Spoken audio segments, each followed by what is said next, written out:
Hay que reforzarlo. Hay que reforzarlo. A veces sucede, que se conecten, a veces sucede que las partes incluso hacen documentos de préstamo solo ellos, ¿cierto?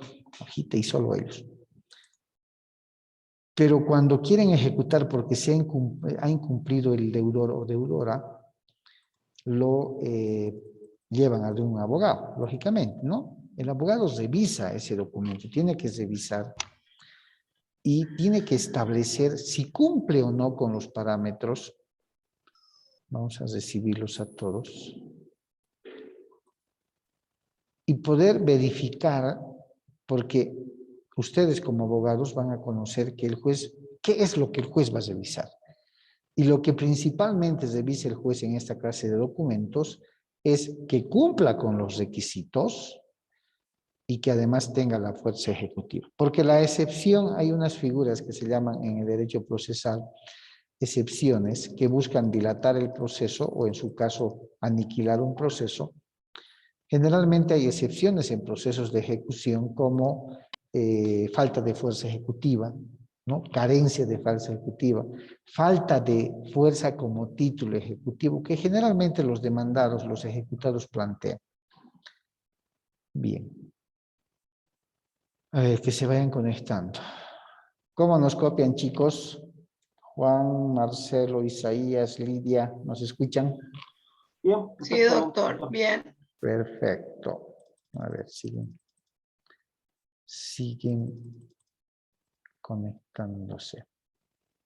Bien, mientras se van conectando, conversábamos acá, los chicos, y establecíamos cuán importante es cuidar como abogados, y ustedes van a pasar por esa experiencia, cuán importante es cuidar que los documentos que los constituyamos como título ejecutivo cumplan con los requisitos para poder precisamente ejecutar, ¿cierto? Ejecutar esa obligación incumplida. ¿Ya? Estábamos, a ver, creo que levantó la mano Lidia y antes Naomi. ¿Dónde está Naomi? Todavía no se ha conectado. Adelante, Lidia, a ver, mientras tanto. Doctor, lo que usted acaba de aclararme y sacarme de la duda es que efectivamente tiene que haber un documento y seguramente nosotros en el transcurso de la vida, de la carrera y de todo lo demás, nos vamos a encontrar con colegas o gente que no ha hecho bien, digamos, o ha elaborado los documentos. Y nosotros como abogados podemos entonces subsanar esa clase de cosas haciendo Sí. legal el documento más mínimo o efímero que pueda tener nuestro cliente, para así poderlo elevar para un proceso ejecutivo general.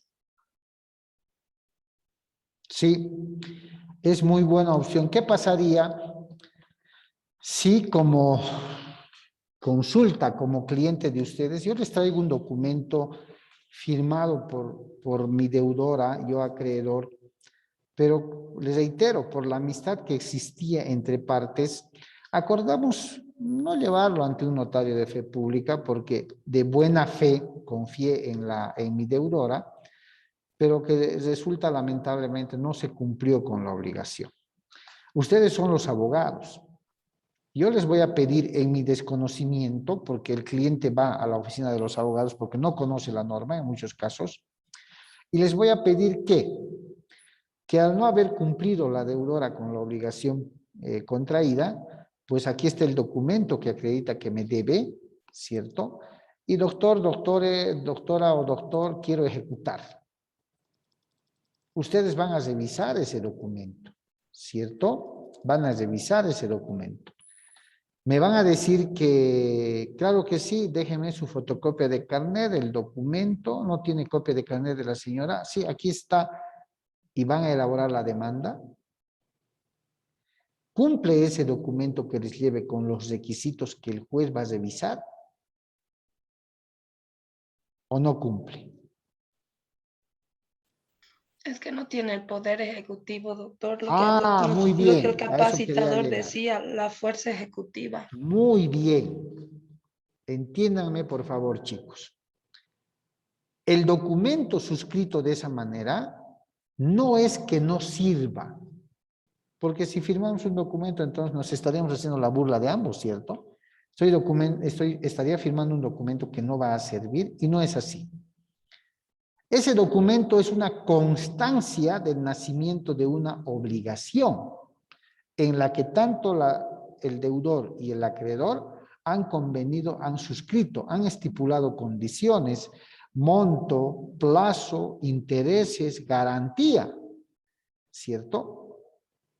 Pero como ahora bien me han entendido, lo que ese documento no tiene es la formalidad que le va a conceder la fuerza ejecutiva, es decir, la potestad de presentarlo ante el juez y decirle, no me ha cumplido, ejecuto.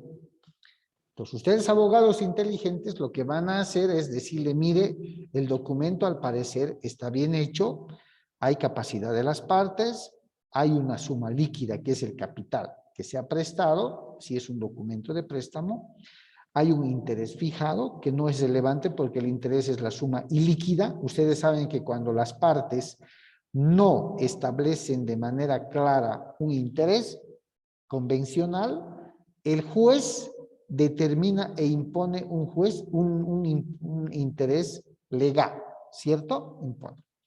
Deben cerciorarse que tenga un término, un plazo. Y el expositor decía, ¿qué ocurre cuando un documento no tiene un plazo? Prácticamente estaría el acreedor en la incertidumbre de no saber cuándo ejecuta. ¿Por qué? Porque no hay un plazo que se haya establecido en ese documento y tienen el temor de que el juez diga, pero aquí no hay un plazo vencido, ¿cierto? Es más, aquí no hay la consignación de un plazo o término en el que concluya el plazo que tiene el deudor para devolver. No, la ley dice que cuando las partes no han fijado un término fijo, el juez puede fijar ese término de manera razonable.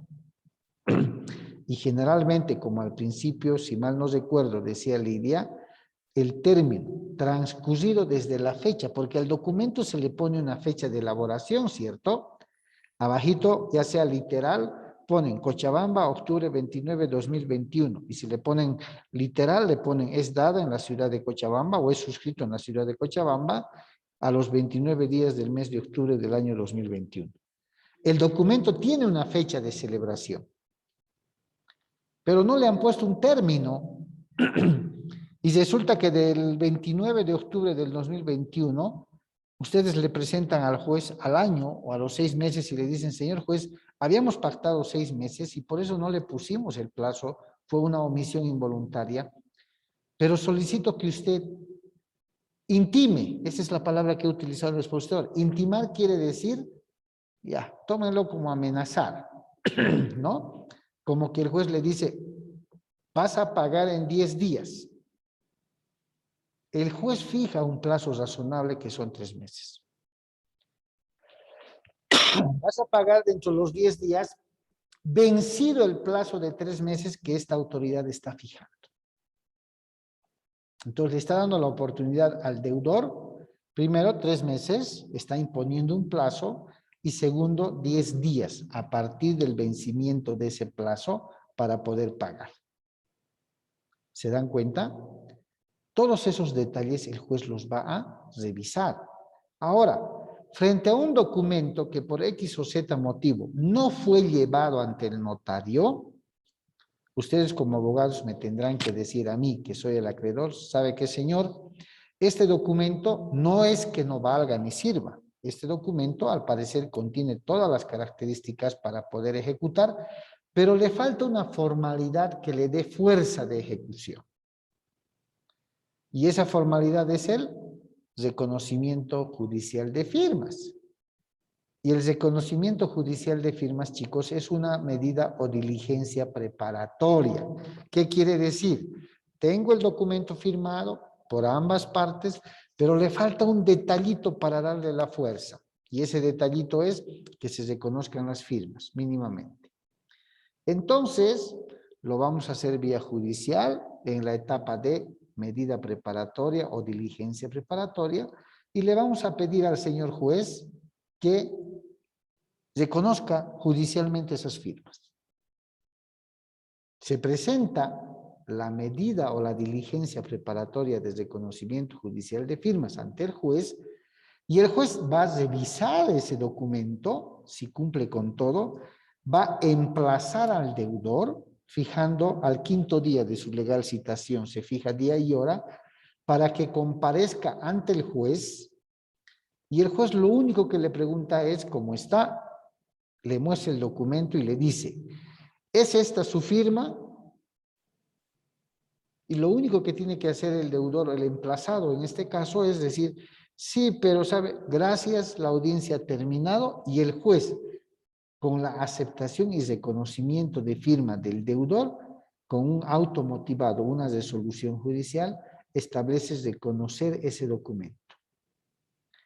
Ese documento, con esa participación de la medida preparatoria o diligencia preparatoria, ha adquirido la fuerza de ejecución. Ahora sí que puedo presentar ese documento más la resolución de reconocimiento de firmas para poder iniciar el proceso de ejecución, porque ya le he dado el respaldo a ese documento y la fuerza ejecutiva como tal. ¿Está claro? ¿Y qué pasa, doctor, si el acreedor, perdón, digo el deudor, dice, no, no es mi firma? Ah, ya, perfecto. ¿Qué puede ocurrir? ¿No? ¿Qué puede ocurrir? Comparece ante el juez y dice, no, no es mi firma. Gracias, la audiencia ha terminado. El juez emite un auto interlocutorio, así se llama una resolución judicial, y dispone que al haber negado su firma, ¿cierto?, se tiene que el deudor no reconoce la obligación contraída y el acreedor solicita ante la negación en el reconocimiento de su firma, solicita que se haga un estudio grafológico mediante el laboratorio de criminalística de la FELCC o en su caso el laboratorio del IDIF, Instituto de Investigaciones Forenses. Entonces, estas instancias hacen el análisis, ¿no? Se saca certificación del CEGIP de su tarjeta de cédula de identidad, donde está también su firma, y si el informe pericial de los especialistas en grafología establecen que sí es su firma, incluso los habilita a una vía penal. La decisión ya será de ustedes, ¿cierto? La decisión ya será de ustedes o continuar con la vía civil. Daniel levantó la mano, adelante. Doctor, buenas noches, ¿cómo está? Buenas noches. Incluso en ese caso se llegaría tal vez a demandar por perjurio, ¿verdad? Por O eso, no aplicaría aquí. exactamente. Exactamente. Ustedes saben que brindar un falso testimonio y ante autoridad judicial es delito. ¿Sí o no? Por eso les digo, se les podría abrir inclusive el ámbito penal. ¿Ya? Ahora, ¿qué dice la norma en las diligencias preparatorias para esta clase de procesos? Dice que el deudor, en este caso, en el ejemplo, tiene dos opciones. Comparecer ante el emplazamiento que le ha hecho el juez o, en su caso, no comparecer. Si comparece, es decir, asiste al emplazamiento al que se lo ha convocado, tiene que decir si es o no es su firma. Si no asiste, ¿sí?, el silencio como manifestación de aceptación. Quien calla, otorga. No asiste el día y hora señalado para la audiencia y el juez lo da por reconocido el documento. Reconocido en esa medida preparatoria el documento, chicos, ya tiene fuerza ejecutiva. Ya puedo ejecutarlo. Y armo mi demanda y lo presento. ¿Ok?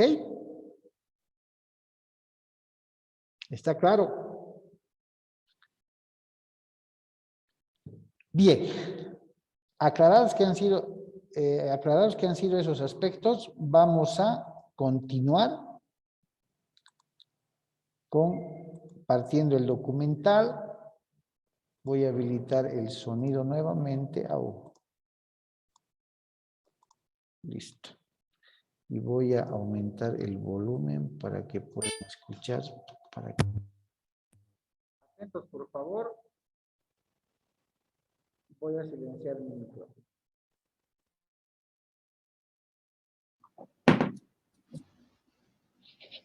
En principio, tenemos los documentos públicos. No hay mayores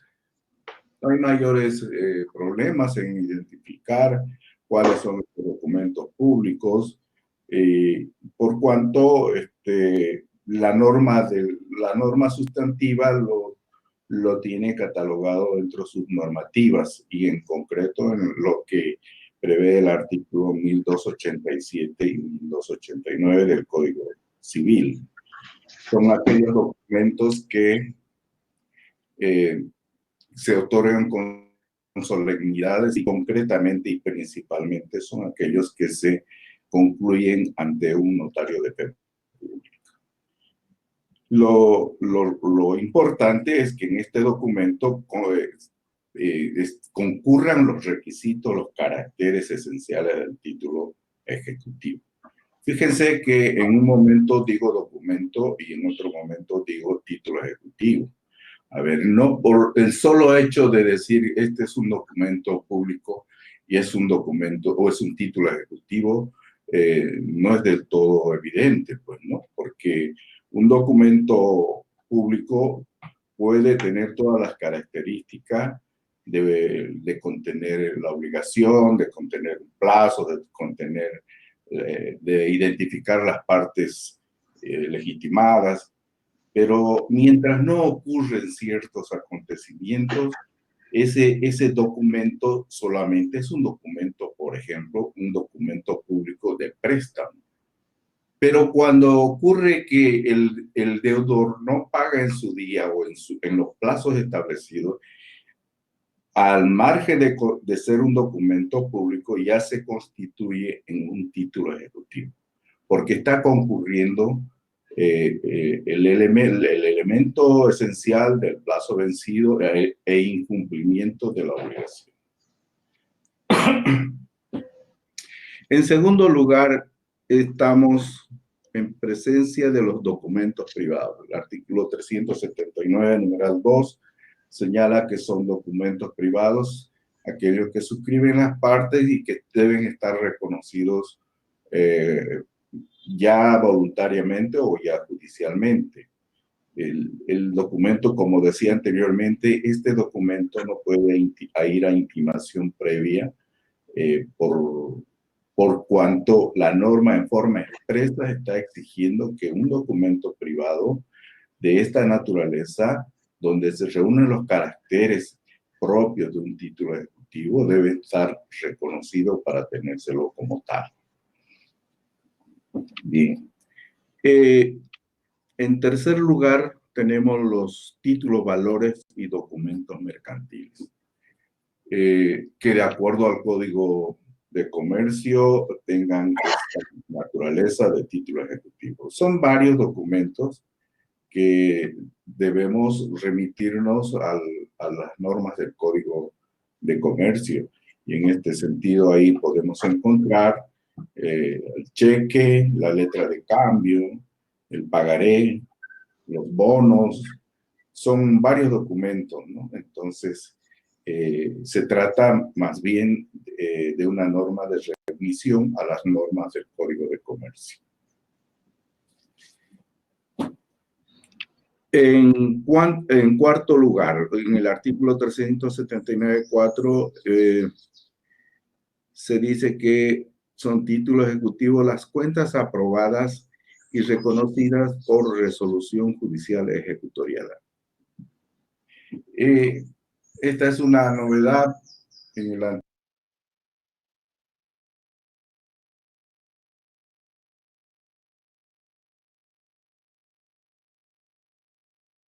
anterior normativa abrogada no figuraba, pero la norma no está haciendo referencia a aquella actividad procesal relacionada con el proceso de rendición de cuentas.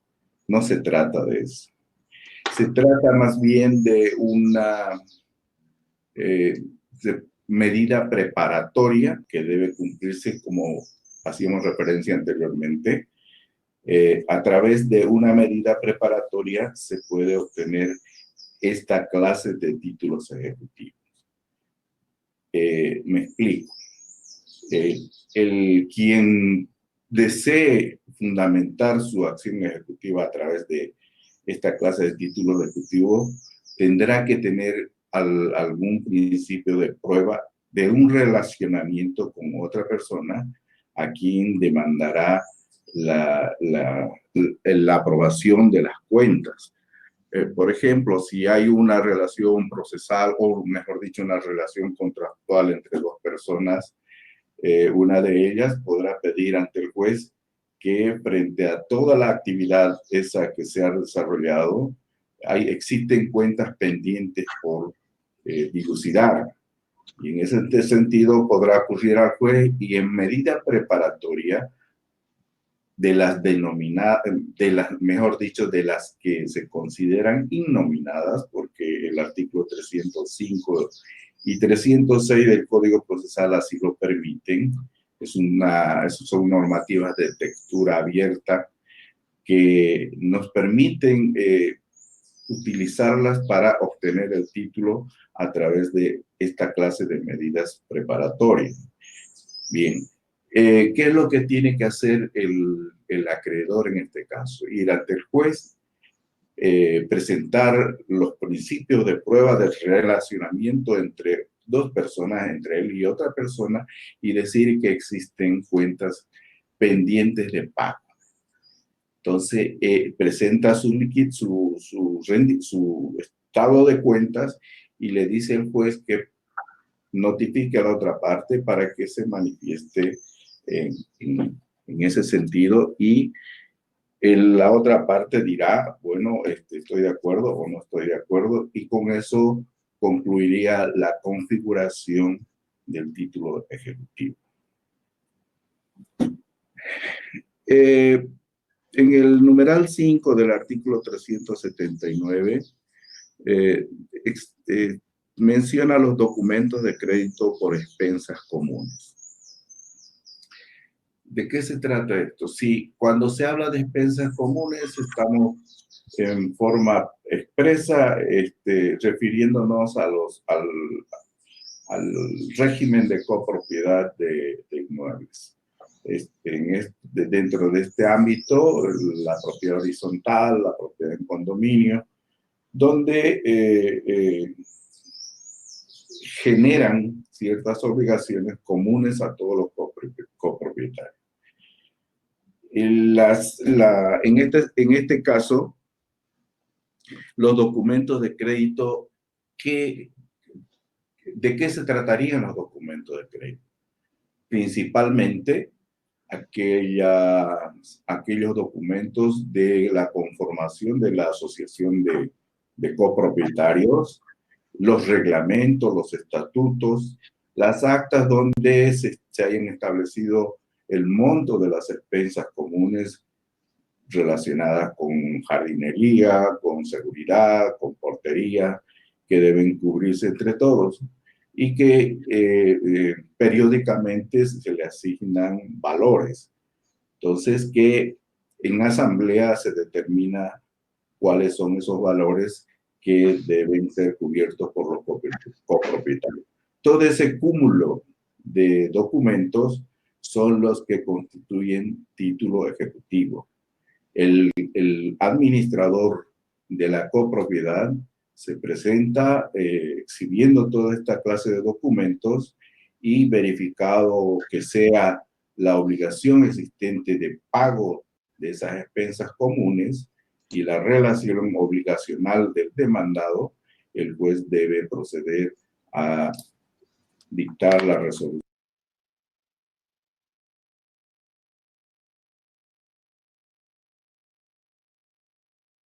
resolución correspondiente para llevar adelante el proceso ejecutivo. El otro es los documentos de crédito por arrendamiento de bienes.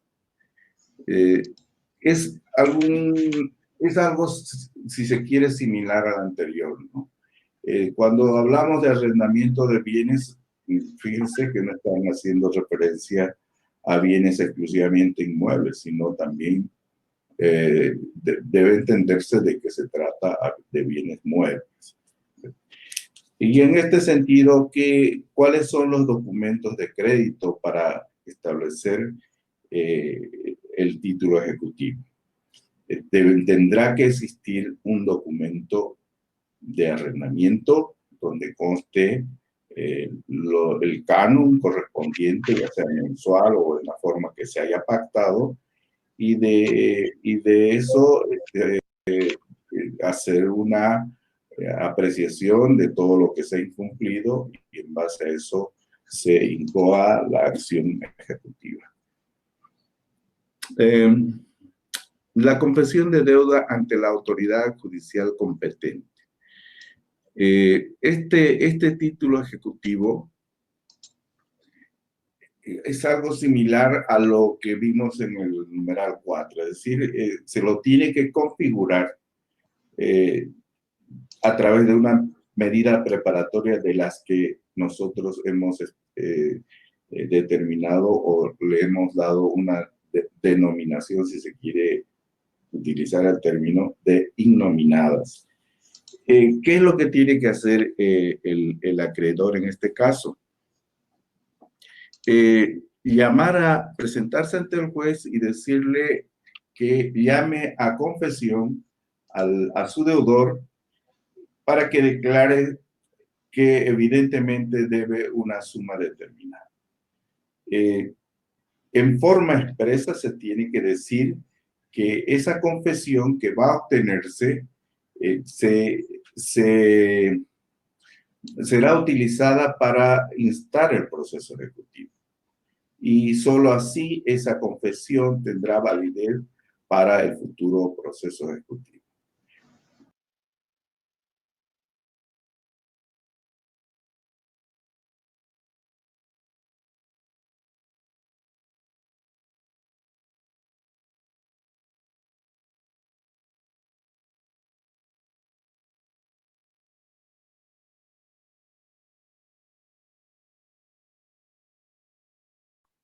A ver, chicos, ¿me escuchan?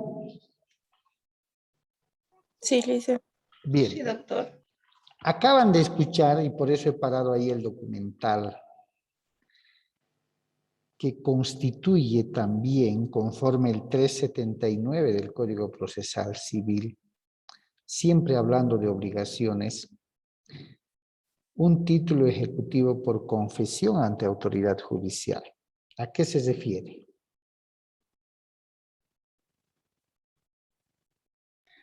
Justo a lo que habíamos hablado anteriormente, doctor. A ver, ¿a qué será? Se puede constituir un título ejecutivo en base a una confesión que haga, en este caso, el deudor frente a la autoridad judicial. Siempre hablando, y ahí viene la inteligencia, la estrategia, la iniciativa del abogado. Yo, cliente, les manifiesto que hace 2 años le presté a un gran amigo o amiga, ¿sí?, un determinado monto de dinero. Pero que por la amistad que había, no hicimos ningún documento. ¿Cierto? Estoy hablando de una obligación civil o una obligación natural. Natural, doctor. Natural. Muy bien. Estoy hablando de una obligación natural. ¿Puedo ejercer la acción de ejecución o no? Doctor, con temor a equivocarme, con este artículo 379 en el parágrafo 7, dice la confesión de la deuda líquida y exigible Así ante es. la autoridad judicial. Así Entonces, es. eso me referiría como la medida preparatoria del documento que no tiene la fuerza ejecutiva. Exactamente.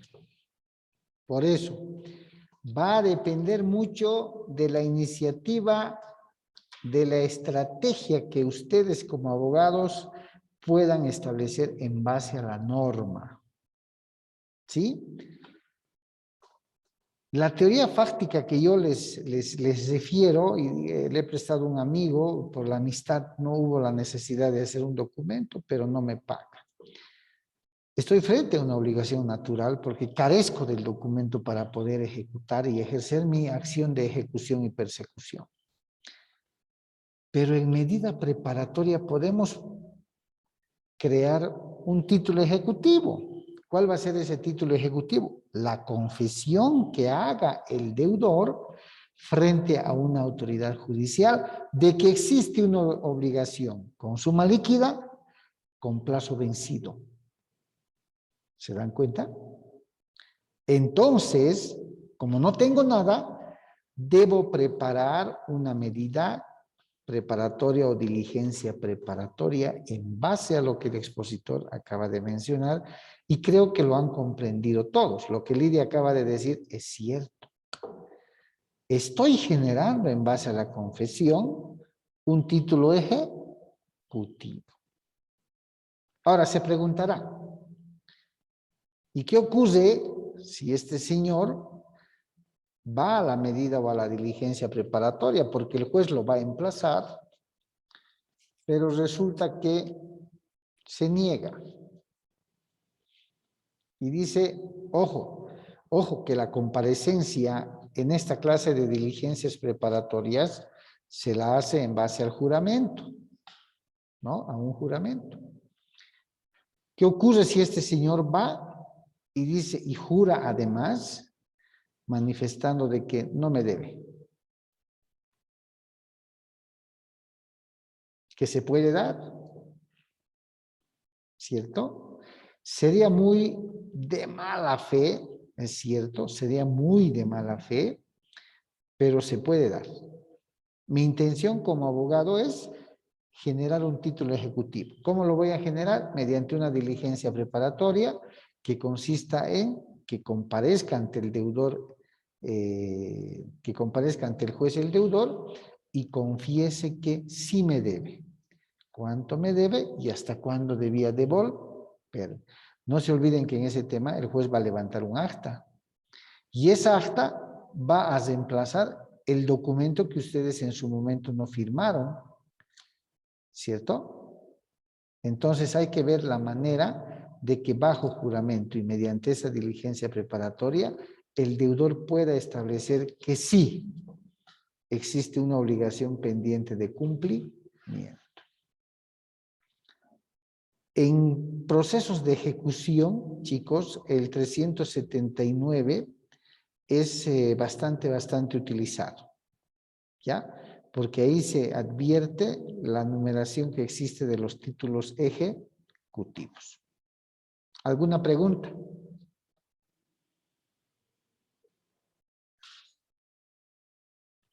¿Está claro Doctor. entonces? Sí. Doctor, ¿nos va a pasar su video, por si acaso, para volverlo a ver? No hay problema, les voy a pasar el link, me voy a anotar. ¿Listo? Les voy Gracias, a pasar doctor. porque es muy interesante ese tema. Bueno. ¿Está claro entonces, chicos? ¿Ya? En teoría, pareciera que todo lo que hemos hablado en obligaciones se constituye una obligación, es el nexo vínculo entre un deudor y acreedor, la forma de cumplimiento, la forma de incumplimiento, la mora del deudor, la mora del acreedor, se puede pagar de esta manera, se puede cumplir, ¿cierto? Todo bien. Lo que ya estamos viendo por partes que se constituye en la ejecución de las obligaciones incumplidas, ya es parte, ¿sí? Así sea un poco superficial lo que estamos compartiendo, de lo que ustedes van a manejar en la práctica.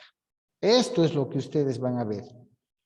Y esta clase de procesos, créanme, hay bastante, ¿no? Y esta, aunque no crean, esta pandemia ha generado pues el incumplimiento de las obligaciones, y cuando hay incumplimiento de las obligaciones, pese a la buena fe del acreedor, a la comprensión que puede demostrar por esta pandemia, se fija un plazo. Y cuando no hay el cumplimiento después de un plazo razonable, no le queda otro camino al acreedor a ejecutar. Y cuando ejecute o tome la decisión de ejecutar, ¿dónde va a recurrir?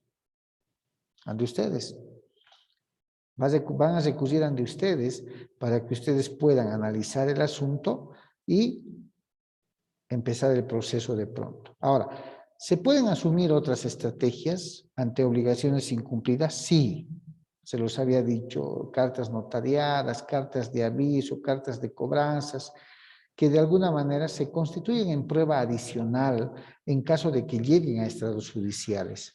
Porque las cartas notariadas, las cartas de aviso que ustedes hayan podido girar en el ámbito del arreglo amigable, lógicamente constituyen que a la buena quisieron que se cumpla la obligación. Pero reitero, lo que el juez va a revisar en procesos de ejecución es las características y los requisitos que el documento debe contener. Indistintamente de que sea documento privado, indistintamente de que sea documento público, como bien decía el expositor. ¿Listo? ¿Alguna pregunta más, chicos? Antes de continuar. Tenemos hasta las 10 de la noche, ¿no? O 10:25.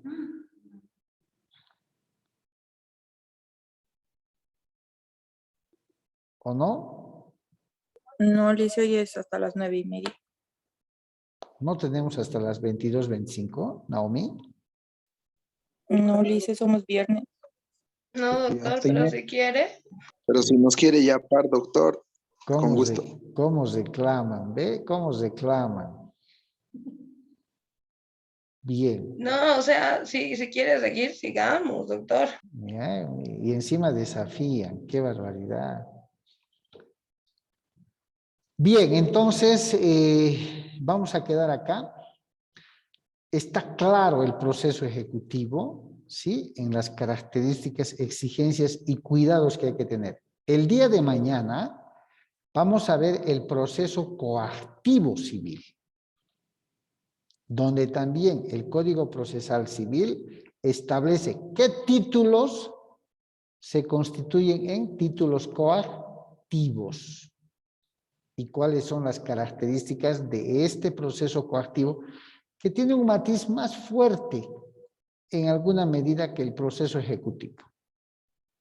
Ya no muchos se animan a firmar un contrato de préstamo de dinero, digamos, con cláusula coactiva. ¿Por qué? Porque los efectos jurídicos del incumplimiento de una obligación con cláusula coactiva son más fuertes y directos que un proceso ejecutivo. Al extremo, les voy adelantando, de que para hablar de procesos coactivos, el título, llámenle ejecutivo o coactivo, debe ser únicamente una escritura pública. Una escritura pública con garantía hipotecaria, con eso les digo todo. Y debe expresarse en el documento público que en caso de incumplimiento el acreedor activará la acción coactiva. Ya guarda una cierta formalidad mucho más radical que el proceso ejecutivo. Bien, chicos, vayan a descansar y mañana los espero en el aula A1, ¿no? A1, a los que hoy han estado en clase virtual. Y los de clase presencial, mañana se van a la clase virtual. ¿Ok? Buenas noches, doctor, gracias. Buenas noches. Hasta mañana, chicos. Buenas noches, Lice. Hasta luego, doctor. Gracias. Hasta luego. Chao, chao, chicos. Chao. Mañana, doctor. Chao, chao.